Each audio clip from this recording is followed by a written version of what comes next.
I am being watched. Welcome, everyone. This is going to be my season 1, episode 11 review of Person of Interest. It is called Super. So, full spoilers for the episode as always. This episode, I feel like I've been saying this almost every episode, but they do keep finding ways to shake things up. And this one's the easiest one to describe because they literally just swap the characters and say, hey, this episode, Reese is going to have to sit and be at a computer and do all the research, and Finch somehow is going to have to be the one who's doing all the tailing and potentially even the one intervening if something dangerous happens. And that's a really fun shake-up. It's like and we're 11 episodes in, we're basically almost exactly halfway through the first season. It is the perfect time to be shaking things up. And then the subplot is also blossoming other important long-term changes for the show, and how Agent Carter, I keep saying Agent Carter, damn Marvel, Detective Carter is, becoming part of what's going on and is understanding it more, and that's a big part of this episode as well. There's a couple of nitpicks, but for the most part, this is a really good episode with a lot of exciting elements in it. So the main premise is that we're in an apartment building. Reese is resting up after a quick visit to a doctor that Finch pays off with a bag of money. He gets this apartment for Reese because he's been staying in hotel rooms. This is more of a low profile, so on and so on. But of course, the reveal is that the super for the building, the superintendent, is the next person of interest. It's his number that's up, and it's an actor, David Zayas, who most people will probably recognize from Dexter. Although I did recently have to rewatch The Expendables, and he was the villain in that, or he was one of the villains in that, I should say. So he's recognizable from this time period. People might know his face. But he's this very friendly guy. He's very chatty. It sounds like he's making up tall tales about his history, where he's talking about owning yachts and mansions and nightclubs and tigers. Although the twist at the end of the episode, just a little light-hearted thing, is that it ended up all been true. He did have all those things, and he's in witness protection.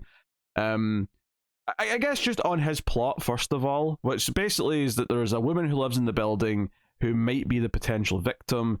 The super has recently purchased a gun, so the growing story early on is that he might be stalking this woman and planning to kill her. But the reveal, which if I've got minor critiques of this episode, is that it felt quite obvious that he was going to turn out to not be the bad guy. It just always seemed like that was the obvious red herring, and that he was actually trying to protect her from someone else, and it's actually the guy who looked like he was the boyfriend who turned out to be the abusive stalker who was breaking into her place and forcing things on her and stuff like that. And probably the biggest negative of the episode is that this performance from this guy who turns out to be the abusive stalker, he is so because there's not much time to develop him, and we barely we see him a couple times before he's revealed to be the bad guy, but most of his lines are in the scene where he is threatening her, and it is kind of just a bullet list or a bullet point list of generic stalkery things. It goes from 1 to 11 very quickly. It's just very kind of quick and to the point in a way that feels like this is a little rush because it's not the important part of the episode. It's just there because we have to have it. But that said, that is kind of the extent of my complaints, because everything else with this was really good. It was Finch and Reese, tacking into everyone's cameras or all the webcams in the building so they can spy on all the neighbors. Because at the start they don't know who's the perpetrator, so they're looking for potential suspects who might be targeting the super at first before they think he's the one who's going to kill someone else. There is a weird little joke moment where they're watching a woman in one of the apartments do yoga or something like that, and they both kind of tilt their heads like they're both attracted to the woman. It wasn't a big deal, but it did feel like a slightly different kind of humor that I don't think this show has done before. So I guess I'm saying it felt slightly out of place. But maybe you could argue that the point of that is that because they are becoming more friendly and the barrier between them and the secrecy has been broken down a little bit, that they can share a little moment where they're both attracted to a woman is maybe kind of the point. I don't know. But I did, Reese having to do the research and feeling frustrated that he can't leave and just go and help and go and do things. But more importantly, the fact that Finch is the one who has to run around, he has to go and investigate the super's apartment and actually gets caught on the way out effectively and has to run. And Reese is the one over the comms saying, hey, go here, go there. This corrupt security guard, let's blackmail him quickly to get away from him. Just all these little things, and it's very much like, okay, we've got someone who is more vulnerable in this position, trying to be the one who's doing the tailing, who's doing the running, the helping. And even if Reese eventually does get involved, he literally has a handicap. He's in a wheelchair for this episode. Eventually kind of goes to crutches, but he's always kind of like, so even if he does get involved at some point, we're going to be seeing him have to fight or maybe outsmart the opponent in a different way than he normally does. When he eventually does fight the stalker guy towards the end, he sort of uses his crutches as a weapon, unsurprisingly. But, it's good fun. I actually really like the ending of it where he throws him out the window. I just thought it looked like a good stunt. You don't see him land, of course, but the actual shot of the guy get out the window looked quite good. It wasn't just a dummy or something like that. So I appreciate that. That looked good. So yeah, the main plot's fun. The main plot of like dealing with this super who seems like he's a nice guy, but then may actually be a killer. But turns out no, he's actually a nice guy, and he's looking out for this other person. He's looking out for this young woman who's been harassed. There's a bit of a sweet vibe to it by the end. And all the role reversal stuff is just good fun. It lets Reese is actually ends up being quite good with a computer, but obviously he's no match for Finch. And Finch holds his own as best he can out in the field, but ultimately, yeah, he's not a match for Reese. But I think by the end, it's the idea that they respect each other's like skills more than they even did before, having to sort of swap roles for an episode, and that's really cool. So that stuff was good fun. I had a blast with all that. Perhaps there's a lot of other exciting things to talk about in this episode though, beyond the main case, the main focus, because there's a lot of other plot threads. Carter being the main one, which kind of has two elements to it. The first element is that the CIA guy, Snow is the character's name, Michael Kelly's character from last episode. He is tailing her still because they believe they're suspicious that she helped Reese get away. And they're keeping an eye on her, they're tailing her and letting her know she's being tailed. They're monitoring her computer, her phones, all that stuff, in case she contacts or is contacted by Reese. And Carter's aware of this. She uses Fusco's computer to look up Finch because she knew him from that previous case, under an assumed name, of course. And does a whole breaking the tail from the CIA to go and find Finch.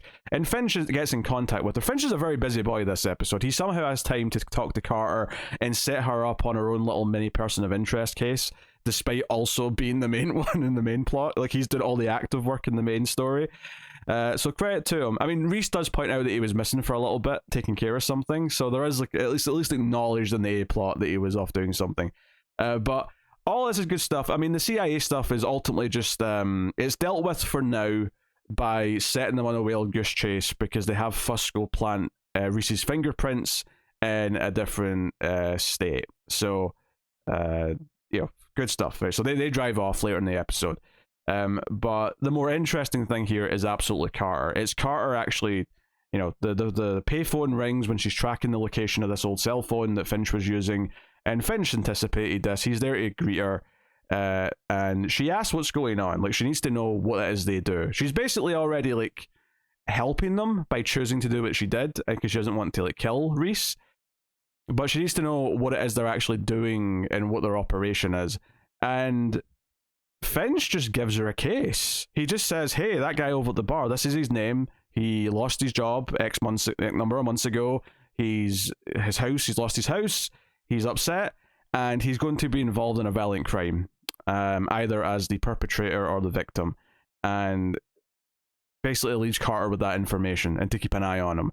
And she does, she keeps it's actually quite funny how simple this case is because it's a subplot compared to all of the main stories we get on the show, but it makes sense that some of them are this easy. If anything, this should be at least half of the cases should be these really simple ones where it is just someone planning to shoot someone and they can stop them before they try and pull the trigger. All the ones we actually get plots of that we focus on for the episodes are all far more intricate. I guess we could just be left to assume that they're doing these little easy ones in between the episodes. These are the little ones that we don't have to focus on. and this isn't a critique. I'm just enjoying kind of poking fun at the understandable but yet very real tropes of writing these types of stories. Is that we get the interesting ones, and when it needs to be a short one, we'll get a short one, but really there should be a lot more of these. But Carter follows the guy. He eventually goes to take his shot. She confirms a lot of the details that Finch gave her with the police, and ultimately is able to stop this guy from killing a banker, the one who kind of like foreclosed on his house. And Finch calls her right after and says, "That's what we do." And she's left on that ambiguous kind of like maybe realization and understanding on some level what they do. But I think the development of like Carter learning more and being trusted more and being someone that they actually call for help more directly is a really exciting thing that I've been looking forward to throughout the entire first half of this season, and it feels like we're really kind of going into that now. And also on top of that, the idea that earlier on in the episode, Reese even says to Finch, "Keep an eye on her for me." Like, he's concerned about her. There's a sort of bond there. He kind of maybe feels like he owes her his life now, or something like that. There's kind of like a camaraderie. So when he said he was there and he's got her back, she's now proven on some level that she has his back. There is this kind of bond, and maybe this is something that extends from the fact that both of them have served in the military. They've both been in those situations. And now that they both have an ally, there is kind of some connection there. Not a romantic connection or anything like that. I never even once comes across that way. And good. It's more interesting without that, I think. So that's all very good. It makes me excited for the future of that. The other big thing to talk about, as far as plots in this episode, the CIA guys, I've kind of mentioned all that already. They're gone. The big thing is the flashbacks, and there's a lot of lore things going on here. So we meet Ingram again, who of course was operating as the head of the company. No one knows that Finch is really the mastermind behind everything in the machine.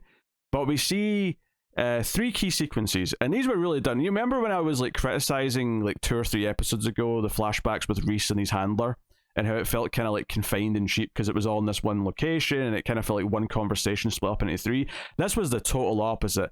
This was unique locations by and large. I mean, well, at least the first scene that they had in this episode was like, in view of the Statue of Liberty, and then, they had some office scenes after that, but it felt like there was time passing between each one. They all felt like really good, relevant, pieces of the story to tell a complete whole, which was, this is the first time, or at least the time when they prove to the authorities that their machine can do something useful. They give a number to this woman, this handler for the government, and the next time we see them, it's this woman and her boss coming back to talk to Ingram and basically say, "Hey, that number, it looked like it was nothing for like 2 weeks. It was the number of one of our own agents, someone in the FBI." But then it turned out that he was actually making a deal to sell uranium to bad guys, and we caught it. So fundamentally it's proven it worked, which, by the way, this is a really nice bit of like mirroring the Carter plot of this episode. Effectively it's proof by just showing how it works and saying, hey, this is someone who's like, because he effectively does the same thing in both plots. He says, hey, here's this number, go look into the guy. It turns out he's helping a terrorist. Carter plot, here's this number, keep looking at this guy, turns out he's going to murder someone. Effectively, much smaller scale, but it's effectively the exact same way of proving it. So it makes a lot of sense that that's Finch's MO, that's his idea to, why bother explaining it? She won't believe me if I just say it. The proof's in the pudding, as they say. So that's all very well. So, Finch listens in on this conversation. There's a really funny bit towards the end of the scene where the FBI guy doesn't like that they can't like manipulate the machine, they can't target anyone, we can't alter it. It's this completely third-party, self-serving thing that'll just, spit out the numbers, and he's not happy with that. And even when he's ultimately ready to accept that, he kind of says, okay, well, we'll have to renegotiate the price then. And then there's just this awkward beat where Ingram's like, hey, tell him. And the woman's like, yeah, so he's not really doing this to make money. He's selling it to us for $1. So, which, just further proves that Finch was always about the noble altruistic reasons for doing this and making this device. And what's interesting, though, what's really juicy, is the last flashback at the end of the episode. And it's juicy for multiple reasons. It's juicy because this is before, because, you know, every time the machines come up in present day, it's been this very cut off thing. And part of it's because Finch doesn't have like physical access to the machine. You know, the machine's off in a government building somewhere, but he's built the back door to get these numbers, right? That's something he explained way back in episode 1 or whatever. But it also feels like, you know, he even says in this final scene that he's going to make sure once it's completely done, because it's not quite finished yet, and I think it was 2005, that he's going to make it so no one can ever alter it, that it is completely shut off and no one can touch it, no one can abuse it. It is this completely neutral third-party thing. And that's interesting because Ingram asks, like, okay, how did, you know, why did it look at this guy? Why did it give us that number? And Finch just says, oh, you want me to pop the hood? Okay. And he just goes in and he looks at the paper trail. This is, you know, this is really cool because we don't really get, we could have maybe theorized a lot of how the machine has predicted a lot of the things that it's done before. Like in this very episode, the super, you know, there was a record of him buying a gun, right? That's a key bit of evidence that the machine would have caught and said, okay, that's potentially a problem. And then, you know, you add in the other things and whatnot, so on and so on.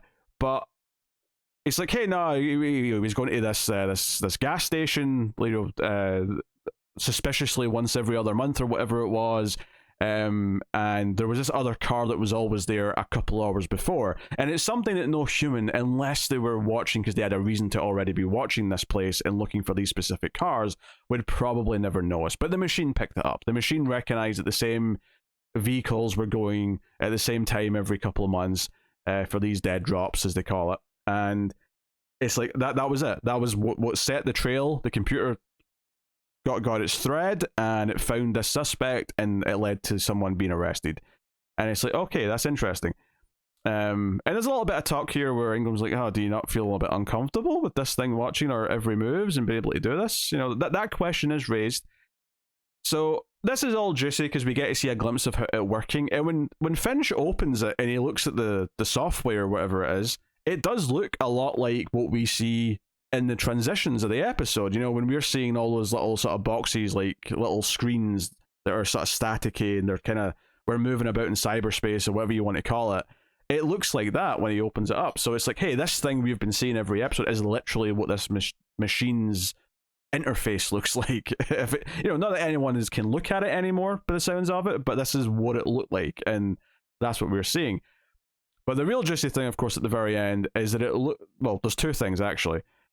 One is that it looks like at the end the computer, because I was noticing it more in this episode, and I'm sure it's been there before, but this episode it was really emphasizing like the little notes that the machine was making whenever we cut to like footage of the machine's perspective looking through a security camera at the super or the victim, whoever, there'd be a little box saying who it is or, you know, potential threat or something.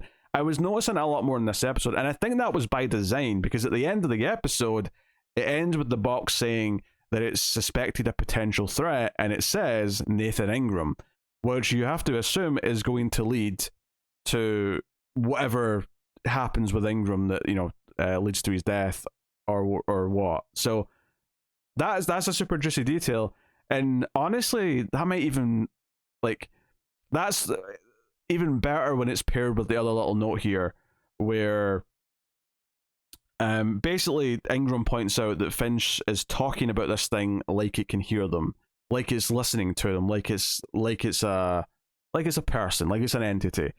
And I feel like this is the first time in the show where there's just the broad idea that someone's acting like this machine is in some way alive, or is in some way an artificial intelligence that's not just a computer database. And I think that, and then immediately it's saying Ingram's a threat, maybe because he's made that very observation in the scene, is very fascinating. And it very much like immediately goes, okay, this machine's given us all these numbers, but do we inherently trust it? You know, like, did Finch just build Skynet? You know, I think if you've ever watched any science fiction about artificial intelligence and computers thinking they know better than humans, there is that potential. And I'm not saying that I think that yet, but I do think it's interesting that I think the episode's making us think of that question by having his little comment and realization about, oh, you're talking about it like it's a person, like it's listening to us, and then potential threat, Nathan Ingram. I think those two things paired together definitely conjure up some ideas in your brain. And I like they don't beat you over the head with it. It is relatively, I wouldn't say subtle, but it's not something where it's making this big dramatic point of it either. It's kind of just floating the idea. And I like that a lot. In many ways, these might be the most important flashbacks we've had as of yet for the backstory of the show. So I really appreciate that. So yeah, really good episode. I think, I glossed over some of the small details in the main case. I tend to usually do that just because they're not necessarily the important parts. But there is a nice little moment where Finch goes to plant a camera in the potential victim's apartment and finds that there's already a camera, like a consumer level camera that's been put in the vent. And he decides to just remove that and not put in his own because this woman's been spied on enough. He sort of like realizes that obviously they do a lot of spying and stuff, but it's always with a good intention. They're literally just trying to save people. And we've even seen in previous episodes they go out of their way to remove them afterwards. They don't just disconnect the signal. If they can, they go out of their way to actually remove the camera so it's not there to be hacked into or anything like that. So I thought that was a really nice little moment for Finch's character. I kind of appreciated that. And I think it's interesting as well that the person of interest in this episode, to go back to the main story, is neither the perpetrator or the victim in this case. Well, they're kind of the perpetrator. They're the perpetrator in that presumably he was going to shoot the stalker. But he's not the perpetrator in that he's not the bad guy. He's not the guilty party. Obviously, there would have been consequences for shooting the stalker. It's not like they just gave him a medal and said, hey, you killed the bad guy, good for you. So this was about saving him from doing this as much as it was saving the girl. If anything, it was more about saving him as far as the computer was concerned. The fact that there was also this other victim who was a third party and the girl was just added more sort of fuel to everything and like gave it more stakes and gave us someone to save and all the rest of it. Plus, it's nice occasionally when we get like a character who turns out to be kind of good and is, it's a bit heartwarming. And this show's had a few heartwarming characters that have turned out to be good people. And it's sort of like, okay, this is why they do what they do. This is why Reese and Finch spend their time trying to save people, because some of them are good and deserve to be saved. So it is nice when you get those moments. So, I would congratulate this on doing great forward advancement on the Carter stuff with her getting more involved. That was all very exciting. Swapping the Finch and Reese roles around and seeing them both out of their comfort zones, also very entertaining. The flashbacks were super interesting from a mythology level, but also at poking at the larger ideas where, at this point, like, the machine to me is something that I'm going to think more of as an entity that is aware, that is self-aware. And it feels like that's where the machine is going and was always going to go. We're just starting to really poke at that as an idea now. So, super exciting stuff. Really enjoyed it. We're halfway through the season. Good stuff. So, let me know what you thought of this episode in the comments. You can like, subscribe. All those things help out a lot. And of course, you can support all the content by going over to patreon.com/MailFuzzTV and supporting us over there. For however much per month and help keep all the content coming. Plus there's both a Patreon survey up and also a public survey up. Just check the YouTube community tab or check the Twitters for links to those surveys. By all means, go and fill them out. Helps me know what people are caring about as far as the content goes on both MailFuzz TV and MailFuzz Movies. But that's me, so thank you once again for watching or listening. I always appreciate it. Keep watching TV. Have you got any vanilla?